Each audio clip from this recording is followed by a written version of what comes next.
정부 입장에서는 절대 정책으로 자극을 주지도 않을 거다. 금리도 가급적 동결로 갈 거고요. 정책도 안 나올 겁니다. 지금 분위기가. 이게 대세 상승이라면 쭉 치고 올라가야 되죠. 왜 멈췄을까? 금리와 전세, 정책. 이 세 가지가 변수가 될 수가 있는데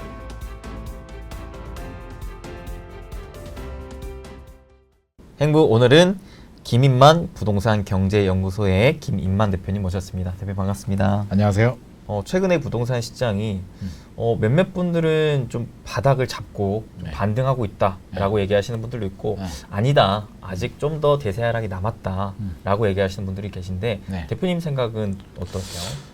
사실 양쪽 얘기가 다 맞을 수도 있는데요. 우리가 미래를 모르니까 미래는 신의 영역이고 타임머신 타고 갈 수는 없는 거고 모르는데 저는 우리가 이제 바닥이라는 게 이제 바닥의 정의부터 이제 서로 입장이 다른 거거든요. 작년 12월, 올 1월 집값 많이 떨어졌잖아요. 금리가 갑자기 오르면서 그걸 기준으로 해가지고 그때보다 올라간다라고 하면 사실 바닥 찍고 올라간 게 맞는 거고요.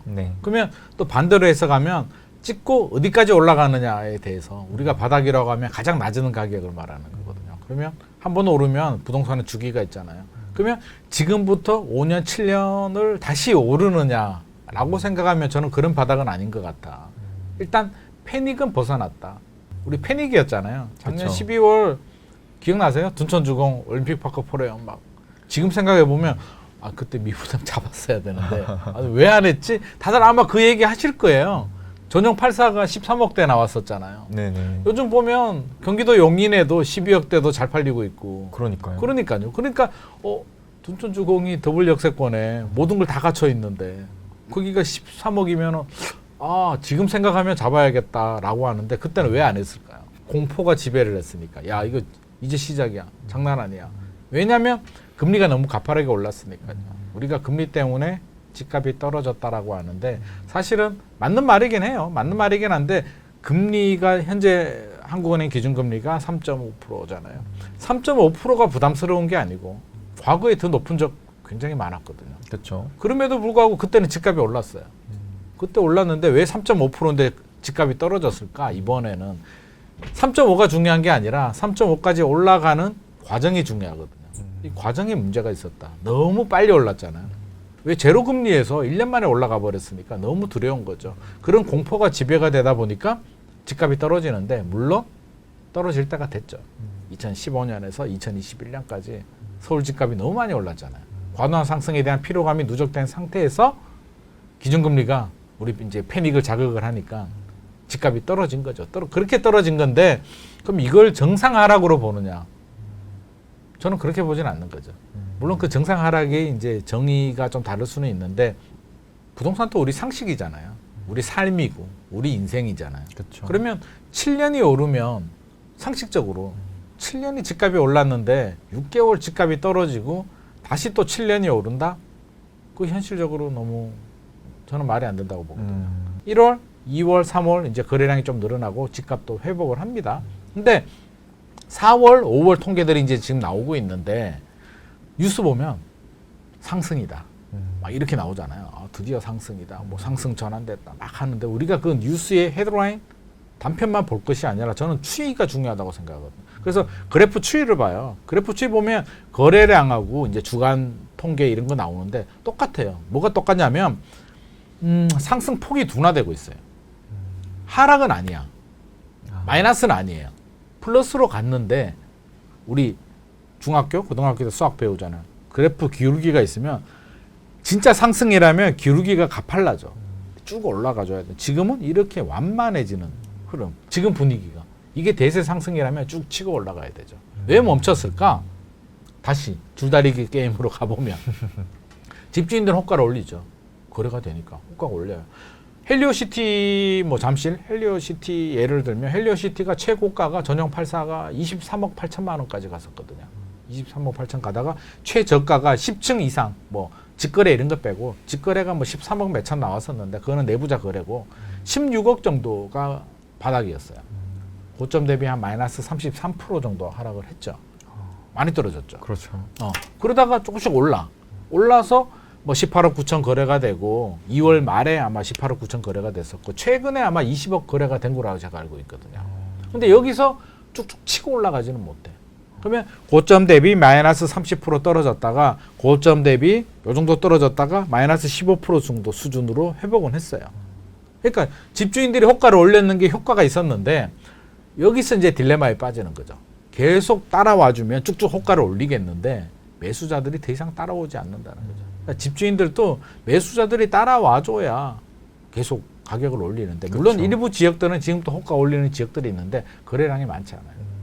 매수자들 입장에서 생각해 보면 집주인들은 야 금리 때문에 집값 떨어졌지. 금리 이제 3번 연속 동결을 했어. 더 이상 올리기는 현실적으로 어려울 거야. 그렇게 본다면 야 금리가 동결이 되고 종부세 집주인들을 굉장히 괴롭혔던 종합부동산세가 공시가격이 굉장히 많이 떨어지면서 작년 대비 세부담이 한 절반 정도로 줄어드는데 우리가 굳이 급매물로 팔아야 될 이유가 어디 있을까? 급할 상황이 아니에요. 집주인들은. 자 그러면 반대로 집을 사야 되는 매수자 입장에서는 또 어떤 마음이 들까? 첫 번째 사야 되는 분들 작년에 하반기에 사야 되는 분들은 항상 존재하는데 800건 600건 거래가 됐다는 얘기는 사야 되는 분들조차도 굳이 떨어지는 집을 내가 지금 사야 될까? 조금 더 지켜보자 라는 심리가 있었을 거고요. 1월 거래가 되고 가격 규제가 많이 풀리면서 좀 유입이 되죠. 아 지금 사야겠다. 1월, 2월, 3월 괜찮았어요. 자 4월, 5월, 6월 접어드니까 이 가격에 내가 들어가서 답이 나올까? 지금 들어가서 취득세 내야 되고 대출이자 내야 되고 세금 내면 아까 헬리오시티 제가 뭐 20억 말씀드렸는데 23억 8천이 최고가였고요. 16억이 최저 가격이라고 본다면 16억에 사신 분들은 좋았지. 어떻게든 왜? 세금 내고 다 해도 뭐 몇 억이라도 절대 손해는 안 볼 것 같으니까 2차 하락이 오더라도 다시 떨어지더라도 이 정도 수준 많이 떨어져야 15억 뭐 1억 정도 손해 볼 수도 있지. 왜 살다 보면 또 오를 거니까. 2차 하락이 왔다는 얘기는 바닥을 벗어나서 이제 다시 대세 상승으로 접어든다는 이야기하고 같은 얘기거든요.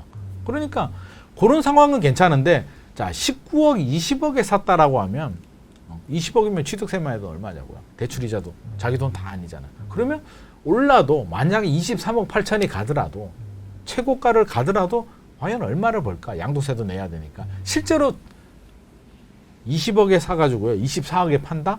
4억의 시세 차익은 있지만 대출이자, 세금, 양도세 다 빼버리면 한 1억에서 2억 정도? 그럼 1억에서 2억 정도의 시세 차익을 위해서 그 아파트를 사서 투자를 한다? 현실적으로 맞진 않죠. 실거주자라면 뭐 살다 보면 어떻게 될 수는 있겠지만 그래서 최저 가격이거나 진짜 실거주자 아니면 지금 들어가기가 굉장히 부담스러운 상황이죠. 근데 많은 분들이 이야기를 하죠. 저도 이제 물어보면 그 얘기를 해줘. 야, 나는 안 사는 게 아니라 어차피 못 사. 지금 가격은 나는 내가 살 수 없는 수준이야. 나는 어차피 안 돼. 그 가격은 어차피 높아. 그동안 집값이 너무 많이 올랐어. 내가 감당할 수 없는 수준이야. 더 떨어지면 16억까지는 내가 고민은 좀 해보겠는데 더 떨어지면 내가 또 더 좋겠지만 그 이상의 금액은 내 수준에서는 아니야. 이제 흥분하지 않아요. 이제 좀 냉정해졌죠. 이제는 냉정해졌어. 요즘 연끌하는 사람들 있나요? 미쳤다 그러죠. 이제 냉정해졌어. 집주인들도 냉정해. 줄다리기 하는 양쪽이 이제 냉정한 시장이기 때문에 절대 흥분하지 않아요. 그러니까 이게 팽팽한 줄다리기가 쉽게 균형이 깨어지진 않는다. 적어도 올라 하반기는. 이게 6개월 만에 깨어질 만한 변수, 뭔가 자극이 있어야 되잖아요. 그 변수가 뭐가 있을까요? 금리? 금리가 변수가 될 수는 있어요. 금리와 전세, 정책. 이 세 가지가 변수가 될 수가 있는데 자, 금리 보면은요. 금리 올릴 것 같아요? 내릴 것 같아요? 올 하반기. 아직까지는 인하에 대한 가능성은 좀 적은 것 같은데요. 없죠. 네. 인상의 가능성은 한국은행만 보면. 한국은행이 인상할 수 있을까요? 아니요. 계속 못하지. 동결할 것 같아요. 동결 갈 수밖에 없어요.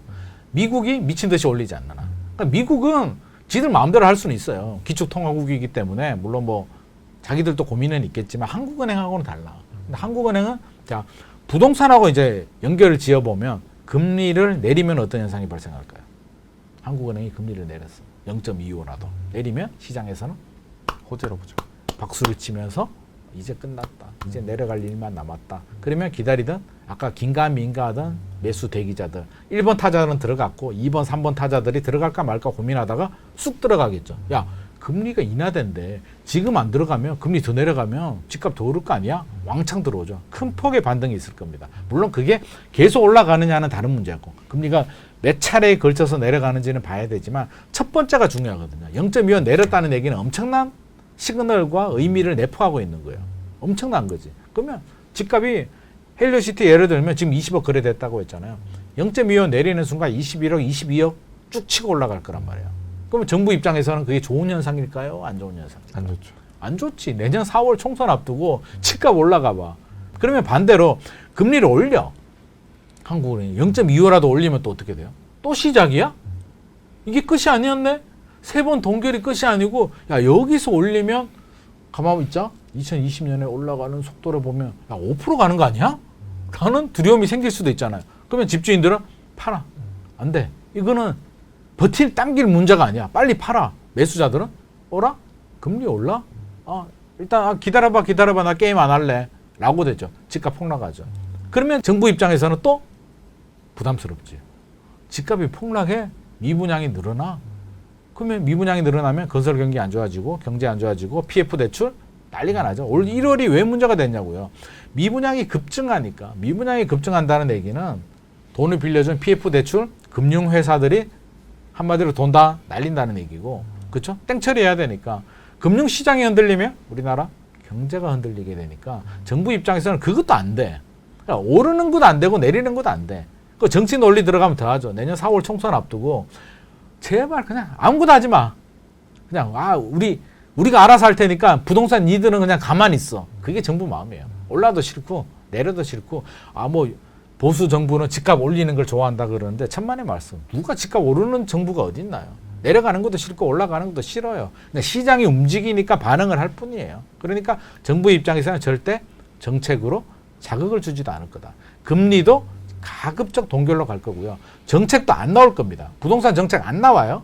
나올 수 있는 정책은 개발호재 같은 거. 총선이 있기 때문에 각 지역구별로 예를 들어서 GTX 있으면 GTX 속도를 좀 빨리 해주겠다. 추가 역 고민해보겠다. 이런 거 있잖아요. 그런 표심을 자극할 개발 호재는 나오겠지만 갑자기 강남 3구, 용산구 규제를 풀어주겠다. 시장을 자극할 만한 DSR을 풀어주겠다. 이런 건 안 나온다는 거죠. 그 얘기는 시장에 자극을 줄 만한 요소들이 별로 없어요. 세 번째 전세. 전세가 크게 올라갈까요? 지금? 쉽지 않아요. 쉽지 않죠. 네. 전세 사기 때문에 전세의 구조적인 문제를 우리가 다 눈치를 챘잖아요. 몰랐단 말이에요. 전세? 안전하지. 집주인한테 전세금 돌려주고 받으면 너무나 좋은 제도지 라는 게 전세의 메커니즘이었는데 가만히 있어봐. 집주인이 전세금 안 돌려주니까 이거 문제가 되네? 라는 걸 이제 다 전 국민이 다 알았어. 그러니까 전세가 돈 빌려주는 거잖아. 집주인한테 돈 빌려주고 집주인한테 이자 안 받는 대신에 집주인 빈집에 내가 돈 받을 때까지 잠시 들어가서 사는 게 전세거든요. 얼마나 불안하냐고. 이제 다 눈치를 챘단 말이에요. 빌라, 오피스텔 지금 난리도 아니죠. 전세 가율도 높아. 이거 전세금 못 받으면 경매 넘기면 되지. 그게 전세의 마지막 카드인데 경매 넘겨도 선순위가 있거나 전세 가율이 높으면 전세금은 못 받네? 그것도 이제 눈치를 채버린 거예요. 전 국민이. 전세 이거 문제구나. 빌라 오피스텔 전세 가율도 높고 사기꾼들도 이렇게 많구나. 들어가면 안 되겠네. 빌라 오피스텔은 1년 이상, 1년 더 걸릴 수도 있어요. 굉장히 어려운 터널을 지나가고 있고 끝이 언제인지 지금 장담할 수는 없어요. 그러면 시행을 하시는 분들 굉장히 힘듭니다. 이게 왜? 전세가 맞춰져야 분양이 되고 잔금을 치는데 분양은 됐는데 전세를 못 맞추면 잔금을 못 치거든요. 그러면 잔금을 못 치는 사람한테 소송을 해서 될 문제인가요? 굉장히 어렵죠. 빌라 오피스텔 당연히 어렵고요. 아파트는 그나마 조금 나아요. 수요자, 세입자들이 선택할 수 있는 건 그러면 전세가 불안하면 월세로 가거나 아니면 상대적으로 안전한 전세가율이 낮은 아파트로 가요. 그러니까 아파트 전세는 좀 올라. 왜? 작년에 왜 전세 가격이 떨어졌냐면 냉정하게 보면 10월, 11월, 12월 집값이 떨어졌는 거는 전세가 많이 떨어졌어요. 전세가 떨어지니까 매매 가격이 동반 하락을 한 거지 매매 가격이 떨어져서 전세가 떨어진 게 아니에요. 전세가 먼저 떨어졌어요. 그래프를 보면 전세 하락폭이 더 커요. 왜? 은행이 기준금리는 3.5%인데 은행은 선제 대응을 해가지고 대출금리 더 많이 올려버렸거든요. 그렇죠. 상당금리 8%까지 올려버렸거든요. 50만 원에 든 대출이자가 100만 원이 되네. 내 소득은 똑같은데 그럼 시장 세입자들이 선택할 수 있는 건 차라리 월세가 낫나? 월세로 많이 유입이 되죠. 아니면 뭐 다운사이징을 하든지. 그래서 전세 가격이 굉장히 많이 폭락을 하게 되죠. 물론 입주 물량도 이제 겹치게 되면서. 그래서 전세 가격이 많이 떨어졌는데 아파트는 좀 나아요. 최근에 이제 전세가 조금 회복세를 보이고 있는데 큰 폭의 회복은 쉽지 않아요. 떨어지는 게 더 쉽거든요. 사실은 오르는 것보다. 떨어지는 건 주식도 마찬가지잖아요. 떨어질 그렇죠. 때 100에서 50 떨어지는 게 쉽지 50에서 100까지는 그렇죠. 2분의 1 토막 나는 거는 쉬워도 올라가려면 2배 올라야 되거든요. 이게 올라가는 게 어려워요. 근데 강남에 입주 물량도 지금도 제법 많아요. 강남. 근데 강남이 치고 올라가줘야 기준선이 되기 때문에 서울의 다른 지역들도 같이 따라가지고 수도권도 영향을 받는데 강남이 지금 원베일리 하고 있고요. 퍼스트이어가 6,700세대가 지금 기다리고 있단 말이에요. 이 물량 다 어떡할 거야, 전세 물량. 안 그래도 지금 경기가 안 좋은데. 그래서 이런 걸 보면 전세가 빠르게 회복하기는 힘들겠다. 전세가 빠르게 회복하지 못하는데 가수요들, 투자 수요들이 유입이 돼가지고 무슨 돈으로. 근데 진짜 오를 것 같은 구매 욕구 미쳐버려가지고 나 지금 사면 무조건 올라라고 하면 전세가 낮아도 들어와요. 어떻게든 자금을 동원해가지고 어떻게든 구입을 하는데 지금 그런 상황 아니잖아요. 냉정해졌다니까요. 이제 2020년처럼 그런 패닉 바잉도 없고요. 또 집주인들은 또 그렇게 뭐 패닉 나갈 일도 없어. 서로가 냉정하기 때문에 당분간은 동결 보합으로 갈 수밖에 없고 자극도 없다. 그러면 올 하반기는 그냥 이런 지역에 따라서 편차는 있겠죠. 일부 지역들은 살짝 오를 수도 있고요. 일부 지역들은 살짝 떨어질 수도 있고 서울보다는 지방이 조금 더 어려울 것 같고 일반 매매보다는 청약 시장이 조금 더 좋을 수는 있습니다.